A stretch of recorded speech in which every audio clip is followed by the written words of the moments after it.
começaria dizendo que para muitas pessoas o capitalismo é uma sociedade que garantiza a liberdade das pessoas. E isso é uma ideia falsa, em verdade. Porque nessa sociedade capitalista, os seres humanos, os homens e as mulheres, somos todos nós esclavos del fetiche. E é importante, por lo tanto, entender de que se trata o fetiche e, a partir de aí, o fetichismo. ¿No? ¿Qué es lo que es el fetiche? O mejor, ¿dónde encontramos el fetiche en nuestra sociedad? Un ejemplo muy fácil de entender el fetiche es mirando el dinero o mirando el oro como dinero, como metal que compra todas las cosas del mundo, o el papel de dinero, digamos 50,000 bolívares, que es un papel que compra cualquier cosa que se quiera. Con dinero se compran cosas. Bueno, ¿por qué el dinero y el oro son en verdad fetiches? Bueno, una primera característica importante de esas cosas, el dinero y el oro, es que las personas creen que, por ejemplo, el oro es capaz de comprar todas las cosas del mundo, todas las cosas que se quiera, por tener como característica de ellos, natural al oro, ese poder. Como si el oro tuviera el poder mágico dentro de sí de comprar cosas. Y no solamente de comprar cosas, de comprar los seres humanos. ¿Y cuál es el problema? El problema es que eso es una idea falsa, porque el oro solo es capaz de comprar todas las cosas del mundo, incluso los seres humanos, por una determinación de los propios seres humanos. Entonces la cosa del fetiche es muy curiosa, porque el fetiche es algo producto de los hombres y que se transforma en algo que pasa a dominar los hombres. Claro que el oro no es producto de los hombres, el oro es un metal natural, pero el hombre, los hombres, la sociedad humana capitalista le entrega al oro ese poder, produce en el oro ese poder, le entrega al oro ese poder. Y ese poder, producto de los seres humanos, es que nos esclaviza. Es el amo a partir del cual somos en verdad en la sociedad humana esclavos. El oro compra, el oro vende, el oro nos obliga a trabajar, el oro nos emplea, el oro nos desemplea, somos sus esclavos. Entonces esa idea que yo planteaba inicialmente, de que el capitalismo es la sociedad de la libertad humana, de la felicidad humana, en verdad es una idea falsa. En el capitalismo somos todos esclavos del fetiche, ¿no? Ejemplos del fetiche entonces, el oro y el dinero. Yo no sé si ustedes quieren que yo siga aprofundando en el tema o les gustaría a ustedes hacer alguna pregunta. Quizás si podemos ir a la cita, que se generará con caracteres para que luego podamos seguir discutiendo. Muy bien, muy bien. Ok, la cita pues. A primera vista parece como si las mercancías fuesen objetos evidentes y triviales, pero analizándolas vemos que son objetos muy intrincados, llenos de sutilezas metafísicas y de resabios teológicos. Considerada como valor de uso, la mercancía no encierra nada de misterioso. La forma de la madera, por ejemplo, cambia al convertirla en una mesa. No obstante, la mesa sigue siendo madera, sigue siendo un objeto físico vulgar y corriente. Pero en cuanto empieza a comportarse como mercancía, la mesa se convierte en un objeto físicamente metafísico. No solo se incorpora sobre sus patas, encima del suelo, sino que se pone de cabeza frente a todas las demás mercancías, y de su cabeza de madera empiezan a salir antojos mucho más peregrinos y extraños que si de pronto la mesa rompiese a bailar por su propio impulso. En el mundo en que nosotros vivimos, en el capitalismo, en verdad existen tres grandes fetiches que nos hacen enajenados por esa razón. El primero es la mercancía, el primer fetiche. Enseguida viene el dinero y en tercer lugar, el tercer gran fetiche, claro que hay muchos otros, pero el tercer gran es el capital, ¿no? Y nosotros vivimos en un mundo dominado por el capital. Bueno, ¿cómo superar el fetiche? Esa es la pregunta, esa es su pregunta. La superación total del fetiche es la destrucción de la sociedad capitalista y la construcción de una sociedad socialista. Sin embargo, la superación del fetichismo exige un largo proceso en que los seres humanos que viven en el capitalismo expresan su rebeldía en contra del capital, en contra de la mercancía, en contra del dinero, en contra del consumismo. Los seres humanos en ese proceso van progresivamente desarrollando una mentalidad que no sea la mentalidad del individualismo, desarrollan una mentalidad de la solidaridad. Entonces, todo eso es un mecanismo de ir progresivamente rebelándose contra el fetiche y tomando conciencia de él, sabiendo que los seres humanos no son felices en el consumismo y ni en el individualismo. Ese proceso es importante en la lucha contra el fetiche, pero la destrucción total del fetichismo es una sociedad socialista sin duda alguna. Es importante destacar un aspecto. Aunque tengamos conciencia de que somos dominados por el fetiche, eso no elimina el fetiche, porque yo tengo que vivir, y para vivir tengo que trabajar, y para trabajar tengo que trabajar para el capital, tengo que ganar mi salario, tengo que comprar cosas. Entonces, aunque tenga conciencia del fetiche que significa el capital y el dinero, yo soy sometido a él. La única forma definitiva de romper con la esclavitud que el fetiche me impone es alcanzar una sociedad socialista.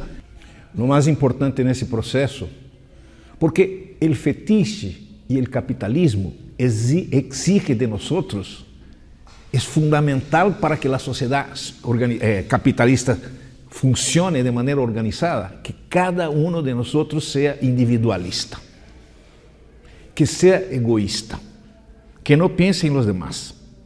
El individualismo es una característica fundamental del sistema sin el cual el sistema no sobrevive. ¿Eso significa qué? Eso significa que cualquier tipo de organización del pueblo que empiece a contestar la lógica del sistema, por más pequeña que sea la organización, es un mecanismo fundamental para la superación en la conciencia de cada uno del fetiche. Entonces yo me organizo en el local de trabajo, yo me organizo en el trabajo, en la escuela, y yo me organizo de una manera consciente y rebelde contra la sociedad. Ese es el mecanismo. La asociación de los trabajadores, la asociación del pueblo organizado de manera consciente es el instrumento más poderoso para la superación del fetiche. Yo diría, el proceso de transformación de la sociedad capitalista en sociedad socialista presupone fundamentalmente ¿qué? Presupone el protagonismo del pueblo consciente. Y ese es un proceso que no es fácil. Alcanzar la conciencia, aún a través de mecanismos de organización del pueblo, no es fácil. Y mucho más difícil incluso es que esas organizaciones, ¿no?, como por ejemplo los consejos comunales, asumen realmente el protagonismo y el poder en la sociedad. Ese es el mecanismo. Es difícil que se alcance eso, pero es el único mecanismo para llegar a un día destruir totalmente el fetiche.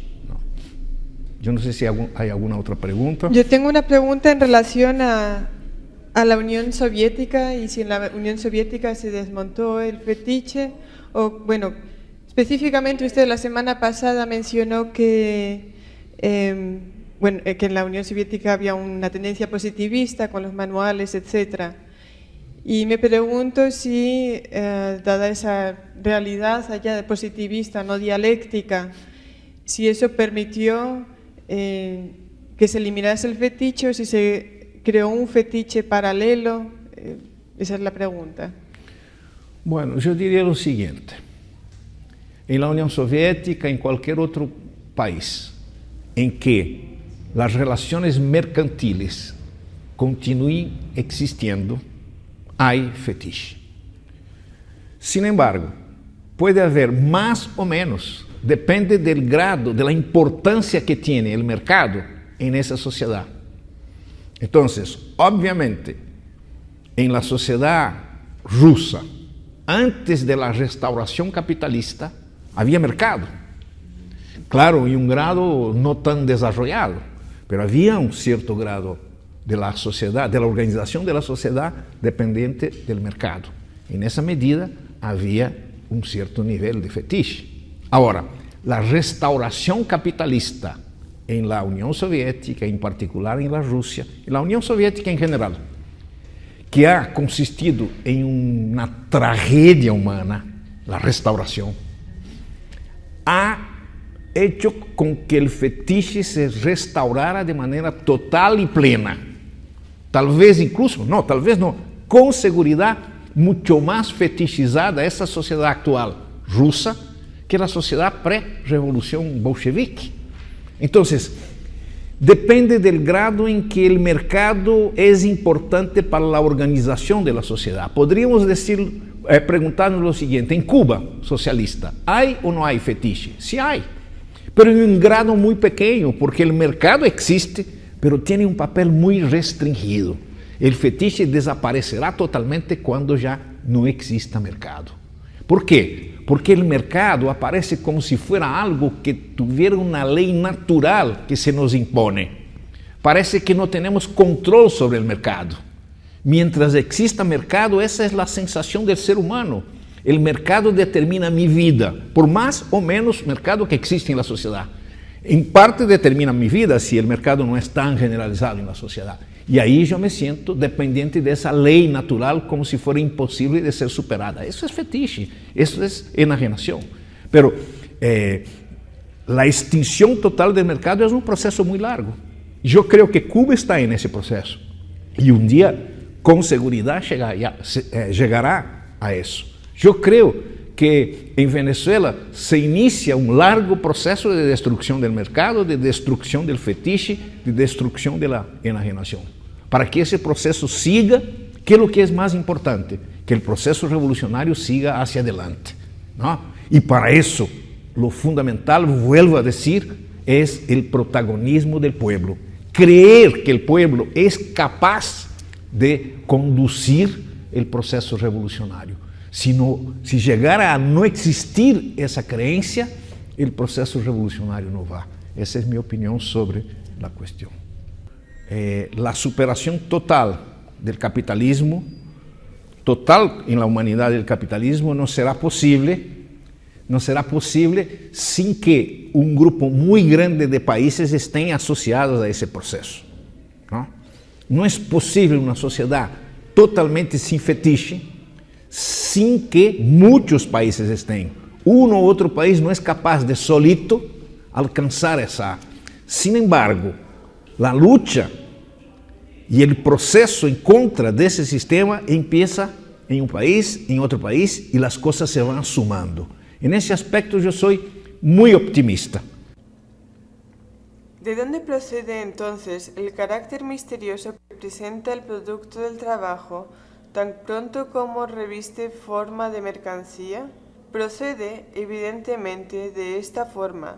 En las mercancías, la igualdad de los trabajos humanos asume la forma material de una objetivización igual de valor de los productos del trabajo. El grado en que se gaste la fuerza humana del trabajo, medido por el tiempo de su duración, reviste la forma de magnitud de valor de los productos del trabajo. Y finalmente, las relaciones entre unos y otros productores, relaciones en que se traduce la función social de sus trabajos, cobran la forma de una relación social entre los propios productos de su trabajo. El carácter misterioso de la forma mercancía estriba, por tanto, pura y simplemente en que proyecta ante los hombres el carácter social del trabajo de estos como si fuese un carácter material de los propios productos de su trabajo, un don natural social de estos objetos, y como si por tanto la relación social que media entre los productores y el trabajo colectivo de la sociedad fuese una relación social establecida entre los mismos objetos, al margen de los productores. La forma mercancía y la relación de valor de los productos del trabajo en que esta forma cobra cuerpo no tiene absolutamente nada que ver con su carácter físico ni con las relaciones materiales que de este carácter derivan. Lo que aquí reviste a los ojos de los hombres la forma fantasmagórica de una relación entre objetos materiales no es más que una relación social concreta establecida entre los mismos hombres. Bueno, quisiera, a partir de esa cita, mencionar una cosa que es extremadamente importante en el fetichismo y que es la siguiente: la relación entre los seres humanos en el capitalismo se hace en verdad a través de las cosas, a través de las mercancías. Las relaciones principales son relaciones que pasan por las cosas producto del trabajo, no son relaciones directas. Eso es una parte importantísima. Pero quería también mencionar en qué sentido que el fetichismo o el fetiche se relaciona con el capital. Como nosotros sabemos, y en particular con capital financiero, como nosotros sabemos, el capital es producto del trabajo humano. El capital no es algo que aparece de la nada. El capital es producido por los seres humanos a través de su trabajo.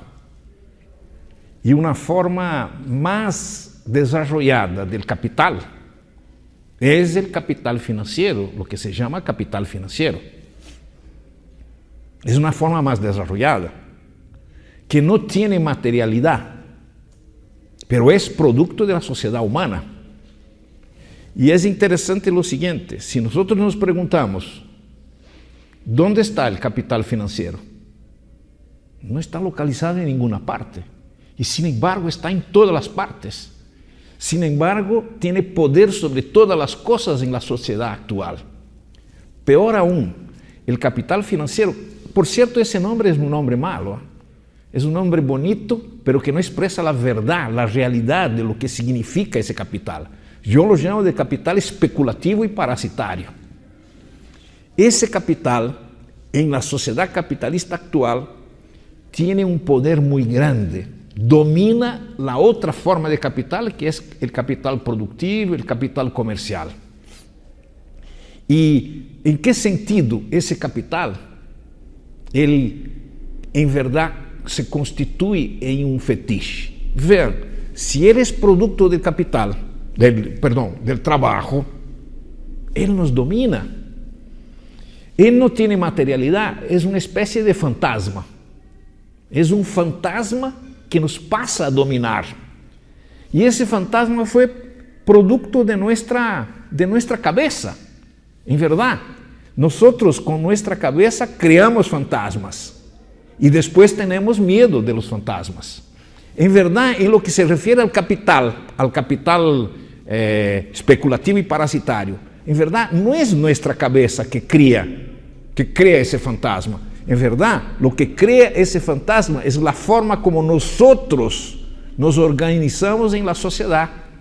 El fantasma del cual me hablaba mi madre era producto de la mente. El fantasma que nosotros vivimos, que es el capital especulativo y parasitario, es producto sí de nosotros, pero no de nuestra cabeza, sino que de la forma como nosotros nos organizamos. Nosotros producimos ese fantasma y pasamos a tener miedo de él. Más do que medo, nosotros pasamos a ser dominados y esclavos de ese capital. Entonces, ese capital es el que determina los precios, ese capital, si está más desarrollado, menos desarrollado, si hay crisis, si no hay, es el ser que determina si somos empleados o desempleados, si comemos, si no comemos, si nuestro salario es más alto o más bajo. Vean, ese capital se ha transformado en un fantasma con un poder sobre toda nuestra vida. Es por eso que tenemos que considerar que se trata de un fetiche. Y nosotros, sus esclavos. Claro que no es la esclavitud de la época en que habían esclavos. Es una esclavitud diferente. Al invés de llamar esclavitud, nosotros llamamos fetichismo, porque es un poco diferente. Pero es una forma de esclavitud en verdad. Nosotros somos los esclavos y el capital ficticio y parasitario es el amo. Y nosotros tenemos obligación de luchar contra esa esclavitud, contra ese amo, como única posibilidad de siendo seres humanos, encontrar nuestra felicidad, nuestra verdadera esencia humana, solo a través de ese mecanismo, la lucha contra ese ser, contra ese fantasma, contra ese fetiche. Es verdad, yo creo que desde muy chico los niños ya empiezan a ser dominados por la idea del fetiche, ¿no? Desde los juguetes que se utilizan, la televisión que ven, ¿no? Yo me acuerdo, por ejemplo, de una cosa que niños chicos empiezan a jugar, que es tener un cofrecito, un cerdocito con la posibilidad de guardar monedas y con la idea de que un día se van a quedar ricos. Eso es crear desde chiquito la idea del fetiche, el individualismo, el egoísmo, el amor por el dinero y no por las personas, ¿no? El amor no puede ser expresado para el dinero. El amor existe entre seres humanos, no entre el ser humano y un objeto que es el dinero, ¿no? Entonces, no es fácil. En la escuela también muchas veces la escuela transmite la idea fetichista, transmite muchas veces, ¿no? En los juegos entre los grupos de los niños, ¿no? La competencia, ¿no? El juego de competencia entre ellos genera en la cabeza de los chicos esa dominación del fetiche, ¿no? No es fácil superar eso, ¿no? Y para eso es necesario que la escuela se reconstruya, piense de manera diferente la enseñanza para los niños, ¿no? Que la televisión tenga un papel importante, ¿no? Que los dibujos, no sé cómo ustedes llaman, los dibujos que los niños ven en la televisión tengan una forma diferente, ¿no? Los dibujos animados que los niños ven tienen un papel fundamental en esa formación, o capitalista, fetichizada, o socialista, humana, por el amor a la humanidad y revolucionaria, ¿no? Entonces, la televisión tiene papel importante, la escuela tiene papel importante, la familia tiene papel importante. Yo diría que es un trabajo muy difícil, pero fundamental, ¿no? No permitir que nuestros niños sean mal formados, sean subordinados desde chiquitos a esa cuestión que es terrible, al individualismo, al consumismo, al desprecio por el ser humano, por el otro, ¿no? Y el apego al dinero, al oro, a la riqueza material, ¿no? Entonces es un trabajo muy difícil, pero hay que trabajar, hay que luchar, hay que pelear por una transformación en la enseñanza de nuestros niños, ¿no? Evidentemente esto está relacionado con la cuestión de dominación, que es quizás es la característica principal cómo funciona el fetiche, pero usted en su texto habla de 3 características del fetiche. No sé si podría desarrollarlas, porque creo que sería bueno también exponerlas más a fondo.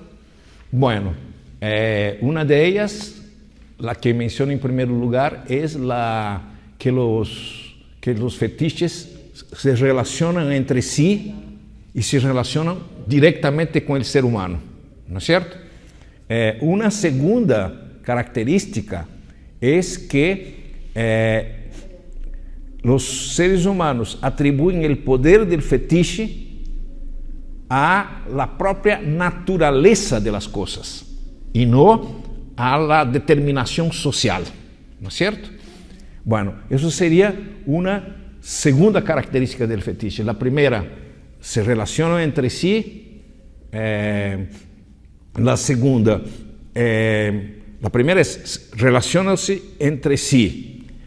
La tercera, aparecen como si fuera una característica natural. Y la tercera sería, dominan los hombres, ¿no? Relacionan-se directamente con los hombres y las relaciones sociales entre los seres humanos aparecen como si fueran relaciones entre las cosas. Entonces, por ejemplo, yo me relaciono contigo no directamente, pero a través de mi producto. Tú te relacionas conmigo no directamente, sino a través de tu producto. Cambiamos, por ejemplo, yo produzco camisa, tú produces zapatos. Cambiamos camisas por zapatos. Parece que las camisas se relacionan con los zapatos y no yo contigo a través de mi trabajo y a través de tu trabajo. Esas serían las tres características básicas del fetiche, ¿no? Bueno, y como consecuencia de todo eso, lo que ya habíamos hablado hoy día insistentemente es la cuestión de la dominación, ¿no? Esas tres características es que van a determinar que el fetiche sea algo que nos domine y que nos esclavice y que sea el amo de los seres humanos. Y con otras consecuencias, ¿no? Que ya hemos mencionado, el individualismo, el consumismo, el egoísmo, la falta de solidaridad. Claro, porque si no me relaciono directamente con los seres humanos, si no miro al otro a los ojos, pero que solamente miro al otro al bolsillo, no a los ojos, no al corazón, al bolsillo, ¿no? A la cuenta bancaria. Entonces, ¿cómo puedo ver en el otro un igual a mí? Veo en el otro un simple objeto, ¿no? Un objeto que posee dinero, que son objetos, que posee cuenta bancaria, que es un objeto, que no es una relación humana, es una relación no mía con él, pero es una relación mía con el dinero de él. ¿Ven cómo es una cosa terrible? Yo no miro a los ojos de las personas, yo miro a su bolsillo. ¿Quieren una cosa más fuerte que esa para entender el fetichismo? Yo creo que eso es, digamos, la esencia del fetichismo. Los hombres, los seres humanos, los hombres y las mujeres se desconocen, ¿no? Cuando son obligados a una relación directa personal, tienen dificultades, sufren, porque están acostumbrados a relacionarse con las cosas, no con los seres humanos. Profesor, una pregunta, una inquietud que tengo, que es más que una inquietud, una preocupación, es que yo observo por allí a algunos camaradas, ¿no?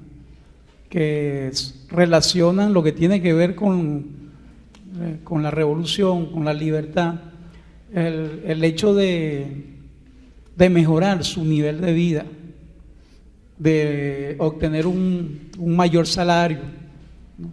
Pero estos camaradas, algunos, no identifican o no toman plena conciencia de lo que significa el fetiche, ¿no? Sino que para ellos la revolución es ganar más dinero, tener una vivienda y bueno, y tener acceso a una computadora, a un celular.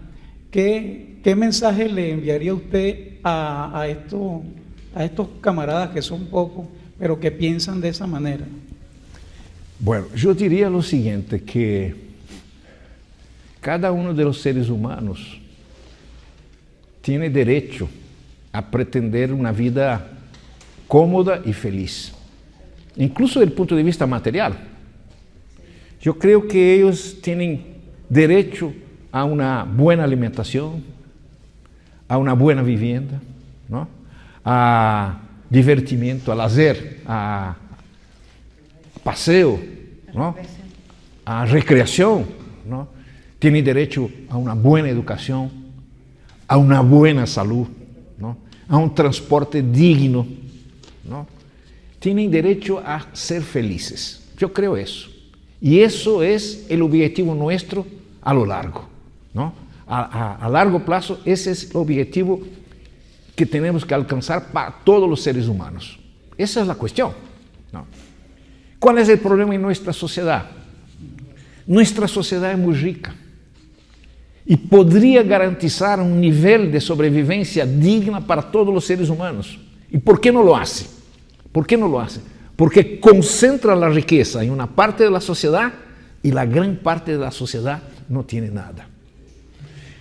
Muchas personas afirman que el capitalismo es la sociedad en que se garantiza la propiedad privada, la propiedad. Yo digo, no es verdad. El capitalismo es la sociedad que no garantiza la propiedad. ¿Y por qué? Porque, claro, unos pocos tienen propiedad y la gran mayoría no tiene. Entonces yo digo, el capitalismo es una sociedad de la no propiedad. El socialismo que nosotros defendemos, ¿qué tipo de sociedad es? Es la sociedad que va a garantizar la propiedad para todo el mundo, la propiedad social y el derecho de disfrutar de la riqueza por cada uno de nosotros. Ahora, hay que tener en cuenta que el proceso no es fácil. No podemos de hoy para mañana garantizar todo eso que es indispensable para ser los humanos a todos. Tenemos que ir gradualmente, dentro de lo posible, ¿no? Avanzando siempre, pero avanzando con cuidado, para no comprometer el proceso. Nuestro objetivo es la felicidad humana y vamos a alcanzarla progresivamente. Lo que está mal en este momento, en este proceso, es que yo quiera más rápidamente que los otros alcanzar la riqueza, ¿no? Eso no puede ser, ¿no? Eso es individualismo. Yo tengo que tener conciencia de que debemos caminar todos alcanzando a cada paso mejores condiciones de vida, ¿no? Caso contrario es individualismo y no puede ser aceptado, ¿no? Claro que todos tienen derecho a salarios mejores, ¿no? Pero sepamos que no soy yo que tengo derecho, todos tenemos derecho y tenemos que seguir paso a paso en ese sentido, ¿no? El buen revolucionario es ese, es que ve las cosas a largo plazo y se sacrifica para que a largo plazo se alcance realmente nuestros objetivos. Yo diría eso, yo no sé si ustedes están de acuerdo. La enseñanza en América Latina ha empeorado en las últimas décadas. La enseñanza hoy en América Latina es básicamente una enseñanza neoliberal. Y si ustedes me preguntasen sobre la enseñanza en la universidad, en los cursos que yo trabajo de economía, la cosa es peor aún. Lo que los estudiantes quieren ahí es trabajar para el capital financiero, porque es bonito. No solo porque es bonito, porque creen que van a ganar mucha plata, ¿no? Si todo el mundo pudiera trabajar para el capital financiero y ganar mucha plata, sería maravilloso. Pero eso es una ilusión. 2 o 3 van a trabajar para el capital financiero y van a ganar plata. Los demás van a ser desempleados, ¿no? Y van a ser pobres. Ese es el mundo que nosotros vivimos. Ahora, nosotros luchamos con mucha energía en contra de esa enseñanza. Y yo creo que eso se está haciendo aquí. Se está avanzando en una enseñanza de tipo diferente. ¿Y qué es lo que se debe enseñar en una escuela que no sea neoliberal y procapitalista? Se debe enseñar la relación social entre seres humanos, ¿no? La solidaridad, la lucha en favor del bienestar de todos, contra la concentración, contra la miseria, contra la pobreza y contra la incultura, contra la falta de conciencia que mucha gente tiene. Aquí en Venezuela la cosa en ese aspecto, en conciencia del pueblo, ¿no? Está muy avanzada. Pero en mi país, en los otros países de América Latina, la conciencia del pueblo está muy atrasada y tenemos que luchar. Yo me emociono mucho cuando vengo a Venezuela y veo cómo ha avanzado la conciencia de la gente, ¿no? Realmente ha avanzado muchísimo. Y creo, sobre todo, que ha avanzado por la manera como ustedes están organizando la gente, ¿no? El pueblo, ¿no? En los barrios, ¿no? En la periferia de la ciudad, en las escuelas, ¿no? En la universidad. Claro que yo sé también que hay universidades con una concepción diferente, ¿no? Pero sé que ustedes están luchando contra eso. Y espero que en las próximas semanas, en los próximos meses, en los próximos años, la conciencia verdaderamente humana, alcance esos centros universitarios y de escuelas de todos los niveles, alcance estos centros que hoy día son algo reaccionarios y de derecha, ¿no? Pero tengo seguridad, más día, menos día, esa conciencia verdaderamente humana alcanzará todos esos sectores. Y eso se debe a la lucha que ustedes están travando, ¿no? Yo no sé si ustedes tienen alguna otra pregunta. Con respecto al trabajo voluntario que hablaba el Che Guevara, hablaba de el trabajo voluntario en una escuela creadora de conciencia y hablaba de que el trabajo se utilizaría para cubrir las necesidades materiales que tiene el ser humano. Explica una cosita ahí, ¿cómo esta contribución haría para eliminar el fetichismo en la sociedad socialista? Esa pregunta es una cosa, es un tema fundamental, yo creo, ¿no? ¿Cuál es la idea del Che? La idea del Che, que es la idea de Marx también, es que la realización del ser humano ocurre a través del trabajo, pero no del trabajo enajenado, obligado, esclavo como existe hoy, sino que el trabajo creativo. ¿Qué es lo que es el trabajo creativo? El trabajo creativo es aquella acción que yo hago y que me realiza plenamente. Cuando yo hago un producto, miro el producto y sé que alguien va a disfrutar de ese producto, va a se utilizar de ese producto y va a tener felicidad al utilizarlo. Cuando yo me realice observando ese producto, yo he alcanzado una etapa en que el fetichismo ya no me domina, ¿no? Entonces, la realización plena del ser humano es a través del trabajo creativo. Pero para eso es necesario destruir el fetiche, porque el fetiche nos impone un trabajo que es enajenado. ¿En qué sentido enajenado? Un trabajo que nos aparece como una obligación, como algo insatisfactorio, como algo que es impuesto para nosotros, ¿no? Trabajo creativo, hombre nuevo, es nuestro futuro.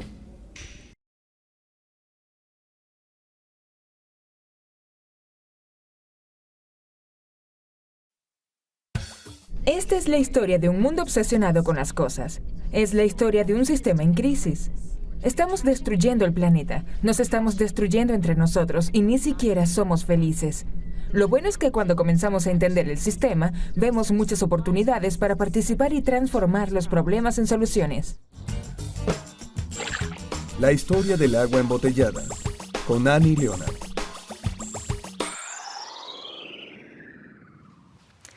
Cuando intentamos utilizar menos cosas, a veces sentimos que realmente las necesitamos. Supongamos que vives en una ciudad como Cleveland y quieres un vaso de agua. ¿Tomarías agua de chorro o preferirías comprar una botella de agua de los prístinos manantiales de Fiji? Bien, la marca de agua Fiji pensó que la respuesta era obvia, así que crearon una gran campaña publicitaria. Este resultó ser una de las estrategias más tontas de la historia. A la ciudad de Cleveland no le gustó ser engañada, hicieron algunas pruebas. ¿Adivinen qué? Las pruebas demostraron que un vaso de agua Fiji es de menos calidad, tiene menos sabor que el agua del chorro de Cleveland y cuesta miles de veces más. Esto es típico cuando se prueba el agua de chorro y el agua embotellada. ¿Es más limpia? A veces sí, a veces no. En muchas formas, el agua embotellada es menos regulada que el agua de chorro. ¿Sabe mejor? En muchas ciudades la gente ha preferido el agua de chorro al agua embotellada. Las compañías de agua embotellada dicen satisfacer la demanda de agua, pero ¿quién pediría un producto menos sostenible, menos agradable y mucho más costoso cuando lo puedes conseguir casi gratuitamente en tu cocina? El agua embotellada cuesta aproximadamente 2,000 veces más que el agua de chorro. ¿Pueden imaginar pagar 2,000 veces más el precio de cualquier producto? Sin embargo, los estadounidenses compran más de 500,000 de botellas de agua cada semana. Es suficiente para darle la vuelta al mundo 5 veces. ¿Cómo llegamos a esto? Todo se resume en el funcionamiento de la economía de materiales y una de sus claves, conocida como la demanda manufacturada. Si las compañías quieren seguir creciendo, tienen que seguir vendiendo más y más. En los años 70, las compañías de bebidas comenzaron a preocuparse al ver que sus proyecciones de crecimiento se estancaban. Al fin y al cabo, hay un límite para el consumo de refrescos. Además, más temprano que tarde la gente se dará cuenta de que los refrescos no son tan saludables y volverán a tomar agua de chorro. Entonces, encontraron una nueva idea en un producto diseñado del que mucha gente se burló por ser clasista. La gente Decía que el agua era gratis en aquel entonces. ¿Qué van a vendernos luego? ¿El aire que respiramos? Entonces, ¿cómo lograr que la gente compre tal producto? Simple, demanda manufacturada. ¿Cómo hacerlo? Imagina que estás a cargo de una compañía de agua embotellada. Ya que la gente no está desesperada por comprar tus productos innecesarios, los asustas y los haces sentir inseguros por no tener tu producto. Y eso es exactamente lo que la industria del agua embotellada hizo. Asustar a la gente por el riesgo de consumir agua de chorro con publicidades como la de la compañía Fiji. Un alto ejecutivo de esta compañía dijo, cuando lo logremos, el agua de chorro será relegada solo para ducharse y para lavar platos. El próximo paso es esconder la realidad de tu producto tras imágenes de pura fantasía. ¿Se han dado cuenta de cómo las botellas de agua intentan seducirnos con imágenes de montañas y naturaleza prístina? Adivinen de dónde viene un tercio del agua embotellada de los Estados Unidos. Del grifo.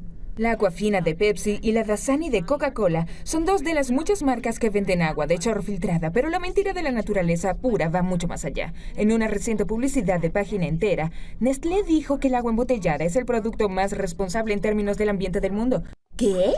Están destruyendo el ambiente con el ciclo de su producción. ¿Qué tiene eso de responsabilidad ambiental?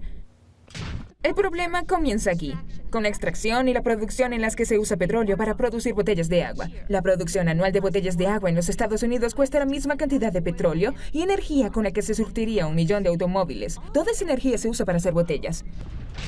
Aún más energía para distribuirla en el mundo, y luego la tomamos en 2 minutos. Eso nos lleva al otro problema del ciclo de vida, la eliminación de residuos. ¿Qué se hace luego con todas esas botellas? 80% termina en botaderos de basura donde permanecerán por miles de años, o en incineradores donde son quemadas y generan polución tóxica. El resto es reciclado. Siempre quise saber a dónde van las botellas que pongo en el contenedor de reciclaje. Descubrí que se envían cargamentos a India, así que fui para allá. Nunca olvidaré cuando fui a las afueras de Madrás y me encontré cara a cara con una montaña de botellas de plástico provenientes de California. El verdadero reciclaje convertiría esas botellas en nuevas botellas. Pero eso no es lo que ocurre en India. De hecho, esas botellas son transformadas en productos de menor calidad que serán reutilizados luego. Las partes que no podían ser transformadas las botan allí. Las envían hasta India solo para botarlas en el patio trasero de los demás. Si las compañías de botellas de agua quieren usar montañas en sus etiquetas, sería más justo que mostraran estas inmensas montañas de desecho plástico. Nos asustan, nos seducen y nos engañan. Estas estrategias son la esencia de la demanda manufacturada. Una vez que han creado un mercado multimillonario, ellos lo defienden acabando con la competencia. Pero en este caso, la competencia es el derecho humano a tener agua potable. El vicepresidente de Pepsi dijo públicamente que el mayor enemigo es el agua de chorro. Quieren que pensemos que el agua de chorro es sucia y que la embotellada es la mejor alternativa. En muchos lugares el agua pública está contaminada debido a las industrias contaminantes como la industria de agua embotellada.